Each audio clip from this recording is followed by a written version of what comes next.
আসসালামু আলাইকুম, কেমন আছেন আপনারা সবাই? আশা করছি ভালো আছেন। আলহামদুলিল্লাহ আমরা অনেক ভালো আছি। তো স্বাগতম জানাচ্ছি আমি আমার আরও একটি নতুন ভিডিওতে। বাড়িতে শেষ হয়ে গিয়েছিল মাছ। আপনাদের ভাই নিয়ে আসছে ২ রকমের মাছ। বড় মাছটা কেটেই নিয়ে আসছে আর শিং মাছটা আমি বাড়িতে কেটেছি। কিন্তু শিং মাছ কাটাটা আমার কাছে অনেক কঠিন মনে হয়। তাতে হলে তো কাটতেই হবে। আর কিছু শিং মাছ নিয়েও নিয়েছি ভুনা করার জন্য। আর শিং মাছে আমরা ছোট, ছোট করে মাঝে মধ্যে আলু কেটে দেই। আর শিং মাছ, টাকি মাছ, শোল মাছ এগুলাতে ছোটো ছোটো করে আলু দিয়ে ভুনা করার যেই প্রসেসিংটা সেটা আমি শিখেছি আমার শাশুড়ির কাছ থেকে। আমার নিজের কাছেও ভালো লাগে, তাই মাঝে মাঝেই রান্না করি। আজকে শিং মাছগুলো একটু বড় বড়, ভাবলাম এইভাবেও রান্না করি। আর আজকে এইদিকে বসে গেছে আপনাদের ভাই তার গাছ কাটার মেশিন ঠিক করার জন্য। এই মেশিনগুলো ঠিক করতে সময় লাগে অনেক, ২-৩ ঘন্টা সময় লেগে যায়। আর আজকে তো এখানে 2টা মেশিন, কারণ এই মেশিনগুলো ঠিক করার মতন মেকার আমাদের এদিকে নাই। আর এদিকে আমার শিং মাছটাও প্রায় রান্না কমপ্লিট। এই তো আমার শিং মাছ রান্না শেষ। বাবা মেয়ের ভালোবাসা। বাবা এখানে এই যে মেশিন খুলে বইছে, এগুলো এখন মেরে বলতেছে আম্মু আমার ক্ষুধা লাগছে, রোদের জন্য তাকাইতেও পারতেছি না। পরে মেয়ে আইসা বিস্কুট খাওয়াই দিতেছে। আমার মেশিন ঠিক করতে দেরি হইব, তুমি গরুগুলো খাওয়াইও। আমার ইঞ্জিনিয়ারিং করতে দেরি হবে। এই মেশিনগুলো যেদিন খোলে আপনাদের ভাই না ঠিক মতন খাওয়া দাওয়া করতে পারে, না ঠিক মতন কোনো কিছু করতে পারে। এরকম সবসময় কখনো মেয়ের খাওয়াই দিতে হয়, কখনো আমার খাওয়াই দিতে হয়, কারণ এগুলো খোলার পরে 2 থেকে 3 ঘন্টা সময় লাগে শুধু এগুলো খুলে তারপরে আবার নতুন করে জয়েন দিতে। ফিটিং করতে ও, ফিটিং করতে একই কথা। একই কথা।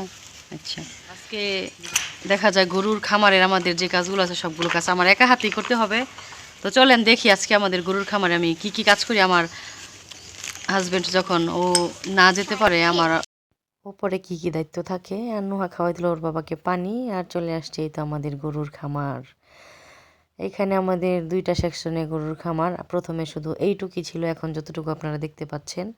তখন আর আমাদের আসলে গরুর খামারটা খুব হুট করেই করা, কারণ আপনাদের ভাই এমন একজন মানুষ যার কিনা কাজ ছাড়া ভালো লাগে না। তো আমাদের গরুর খামারটা করা হয়েছে করোনা লকডাউনের সময়। তখন একদম লকডাউন, আপনাদের ভাইয়ের গাছের ব্যবসা, ফার্নিচারের দোকান কোনো কিছুই তখন ছিল না। তো সে সারাদিন বাড়িতে বসে বসে বোর হয়ে গেছিল। কি করবে কি করবে ভাবতে ভাবতেই ভাবলো যে আমাদের ঘরের পিছনের জায়গাটা ছিল ফাঁকা, তো এখানে একটা গরুর খামার করি।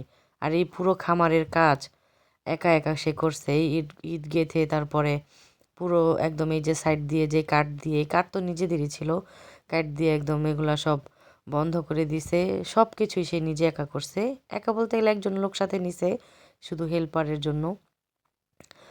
আর তখন আমার মেয়েও ছিল ছোট, যখন গরুর খামার দিছে আমার তো খুশি, গরুর খামার, আমাদেরও নিজেদের গরু থাকবে, নিজেদের গরুর দুধ থাকবে। কিন্তু টের পেলাম তখন যখন লকডাউন শেষ হলো আর আপনাদের ভাই গরুর খামারের কাজ তেমন ঠিক মতন করতে পারতো না, গরুগুলো না খেয়ে থাকতো। আর আমার মেয়ে ছিল তখন 6 থেকে 7 মাসের, এরকমই হবে। তো আপনাদের ভাই সারাদিন তার গাছের কাজ, ব্যবসার কাজ এগুলো নিয়ে ব্যস্ত। আবার এসে তারপরে এই গরুর কাজগুলো করতো। আমার অনেক মায়া লাগতো যে আসলে আমি একটু হেল্প করতে পারতেছি না। তো নিজে থেকে এসেছি এই কাজগুলা করার জন্য। আপনাদের ভাই না করতো যে তুমি কখনো এগুলা করো নাই, পারবে না, তখন যদি তোমার কোনো কিছু হয় তখন আমার মেয়ের কষ্ট হবে, সে দিত না। কিন্তু আমি প্রতিদিন একটু একটু করে আসতাম, একটু একটু করে সাহস করতাম আর এসে গরুর কাজগুলা করতাম। তো আপনাদের ভাই না করতো, তারপরেও করতাম। আসলে না করার কারণ হচ্ছে আমি কখনো আমার বাড়িতে এরকম কাজ করি নাই। আরও মেয়েরা স্বাভাবিক বাড়িতে নিজের বাবার বাড়িতে তো কাজ করে খেতেও হয় না। আর আমি আমার 1 গ্লাস পানিও উঠায় কখনো খেতে হয় না, আলহামদুলিল্লাহ। আলহামদুলিল্লাহ বলবো না, কারণ অনেক সময় মায়েদের উপরে সব দায়িত্ব চাপিয়ে দিয়েছি, নিজেরা শুয়ে বয়ে সময় কাটাইছি, ওইরকম বুঝতে পারি নাই। কিন্তু এখন যখন নিজের সংসারে কাজ করি তখন বুঝি যে মায়েরা কত কষ্ট করে একটা সংসারে কাজ করে সব কিছু সামলায়, আমাদের খেয়াল করে।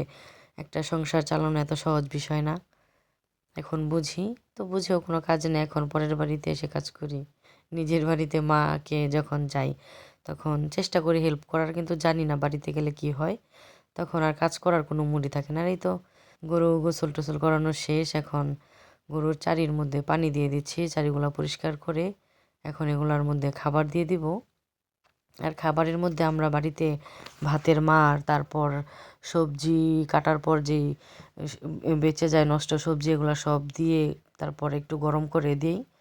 আর সাথে হচ্ছে ধানের কুড়া, আমরা ধান কিনে তারপর ওগুলা শুকাইয়া ওগুলো একদম ডাইরেক্ট কুড়া করে ফেলি, ধানের কুড়া, ভুসি। আর একটা মিক্সার খাবার বলে, এটা যারা দুধের গরু পালে তারা জানে, ওই গরু ওই দুধ খাওয়ায়, ওই খাবারগুলা খাওয়াই। আর এই যেটা হচ্ছে আমাদের আরেকটা সেকশন, এটা হচ্ছে একটা আমাদের দামুর বাছুর, এখন মোটামুটি বড় হয়ে গেছে। এইটা হচ্ছে আমাদের আরেকটা সেকশন, এটা প্রথমে ছিল না, প্রথম শুধু আমাদের ওই সাইডেরটাই ছিল, এখন দুইটা গরুর ঘর একসাথে জয়েন দিয়ে তারপর করেছে। কারণ হচ্ছে প্রথমে এত গরু ছিল না, গরু এত রাখারও সমস্যা হয় নাই, কিন্তু যখন গরু বাড়ছে তখন রাখার সমস্যা হয়ে যাইতো, বাছুর একসাথে বাঁধলে এগুলা দুধ খেয়ে ফেলতো, তখন দুধ দোয়ানোর সমস্যা হয়ে যেত। তাই এখন এই সাইডে আপনাদের ভাই আবার নিজে বসে নিজেই করছে। এই সাইডেও আমাদের পুরো খামারের কাজটা আপনাদের ভাই শুধু একজন হেল্প করার জন্য লোক নিয়েছে, আর সম্পূর্ণ কাজ সে নিজে সাথে করে শেষ করেছে। এই যে এটাকেও দিয়ে দিলাম খাবার, সেম খাবার সবাইকেই দেই। আর শুধু ওই দামুর বাছুরটাকে আমরা দুধালো গরুকে যেই খাবারটা খাওয়াই ওইটা খাওয়াই না। আর এখানে এই ছোটো বাছুরকে দিয়ে দিলাম ভুসি। এই তো আমাদের দুইটা খামার, এই সাইডে ওরা খাচ্ছে ঘাস, ওদের খাওয়ার পরে ঘাস দিয়ে দিলাম। আর আমরা দুপুরে একটা গরু থেকেই দুধ দোয়াই। এই যে এখন যেহেতু আপনাদের ভাই আজকে আসতে পারবে না, তো দুপুরের দুধ দোয়ানোর কাজটাও আমারই করতে হবে। এখানে উনানটা ভালোভাবে ধুয়ে টুয়ে তারপরে এখন দুধ দোয়াবো। এটাও আপনাদের ভাই আমাদেরকে শিখিয়েছে, কারণ বলছে যে যখন আমি না আসতে পারি তুমি করো, কোনো কাজই ছোট বড় না, এটা মেয়েরা করতে পারবে না এমন কোনো কথা না, এখন মেয়েরা সবাই অনেক সব কিছু করতে পারে, তো তুমিও পারবা। প্রথম প্রথম ভয় লাগতো, যদি কোনো কিছু করে, যদি লাথি মারে তাহলে তো আমি ব্যথা পাবো, তখন আপনাদের ভাইকে বলতাম যে তুমি চাও গরু আমারে ব্যথা দেখ, আমি গরুর কাজ করি, অন্য কিছু যাই করি, দুধ দোয়াবো না, রাজি হইতেছিলামই না। কিন্তু তারপরেও আমারও একটা শখ উঠলো যে না, সব কিছুই যেহেতু করি তাহলে এ কেন বাদ থাকবে, আমি এইটাও করবো, এইটাও শিখবো। তো তারপরে আমি শিখছি, এই গরুর কাজটাও শিখছি। এই তো শেষ আমার দুধ দোয়ানো। আর দেখেন, ভাবছি আজকের সব কাজ শেষ, এসে দেখি আপনাদের ভাই আমার জন্য মাছ কিনে রেখেছে। সকালে কতগুলো মাছ কাটলাম, এখন আবার মাছ কাটো। আর ওনার মেশিন এখনও ঠিক হয় নাই, এগুলো আজকে ঠিক করতে অনেক সময় লাগবে, কারণ হচ্ছে এখানে দুইটা মেশিন। আজকের দিন আমার এইভাবেই কাটলো, মাছ কাটতে কাটতে, আর আপনাদের ভাইয়ের হচ্ছে মেশিন ঠিক করতে করতে। মেশিনগুলো আসলে এদিকে যদি বেকার থাকতো তাহলে আপনাদের ভাইয়ের কত কষ্ট হতো না, সেগুলো ইউটিউব দেখে দেখেই শিখছে মেশিনগুলো ঠিক করা। আর এই যে এদিকে আমার এই মাছগুলো কুটাকাটি শেষ। আজকের ভিডিও ভালো লাগলে অবশ্যই লাইক, কমেন্ট, শেয়ার, সাবস্ক্রাইব করুন।